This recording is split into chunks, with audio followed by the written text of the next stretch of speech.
Praise the Lord. கர்த்தராகிய இயேசு கிறிஸ்துவின் நாமத்தினாலே இந்த நாளிலே கர்த்தருடைய வார்த்தை பிலிப்பியர் 4ஆம் அதிகாரம் 4வது வசனம். கர்த்தருக்குள் எப்பொழுதும் சந்தோஷமாயிருங்கள். கர்த்தருடைய பிள்ளைகளே, எங்க பதர் சந்தோஷம்? எங்க குடும்பத்துல ஒண்ணு போனா ஒண்ணு பிரச்சனை. சந்தோஷம் வர மாதிரி இருக்கும், குடும்பத்துல சந்தோஷம் வரும்போது தான் சில பிரச்சனைகள் வந்து கொண்டு இருக்கிறது. புதுசா பிரச்சனைகள் வந்து கொண்டு இருக்கிறது. என் குடும்பத்துல சந்தோஷமா இல்லை, எப்போ பார்த்தாலும் போராட்டங்கள், நிந்தைகள், அவமானங்கள், யார் மூலியமான ஒரு பிரச்சனை குடும்பத்துல வந்து கொண்டே இருக்கிறது. இதுக்கு ஒரு முடிவே இல்லையா என்று அநேகர்களுக்கு ஒரு கேள்விக்குறி இருக்கலாம்.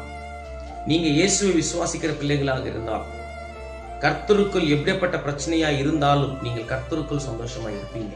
ஏன்னா வேத வாக்கியம் உங்களுக்கு சந்தோஷத்தை கொடுக்கும், வேத வாக்கியம் உங்களுக்கு நிம்மதியை கொடுக்கும், வேத வாக்கியம் உங்களுக்கு சமாதானத்தை கொடுக்கும்.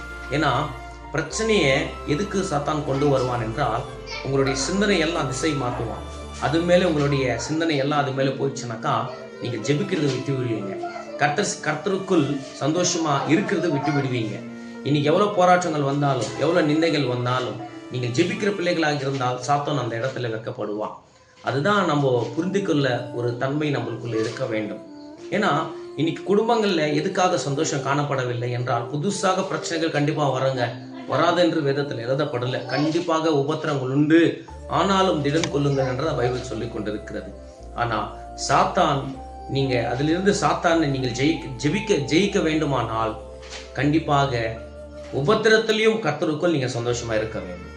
உபத்திரத்திலையும் கர்த்தருக்குள் நீங்க ஜெபிக்கிறீங்களா பிள்ளைகளாக இருக்கும், உபத்திரத்திலையும் கர்த்தரை தேடுகிற பிள்ளைகளாக இருக்க வேண்டும். அப்படி இருந்தால்தான் நீங்க ஜெயத்தை பார்க்க முடியும். கர்த்தர் இந்த வார்த்தை மூலம் உங்களோட பேசுறார் என்று விசுவாசிங்க. கர்த்தர் தாமே உங்களை ஆசீர்வதிப்பாராங்க. ஆமென், ஆமென், ஆமென்.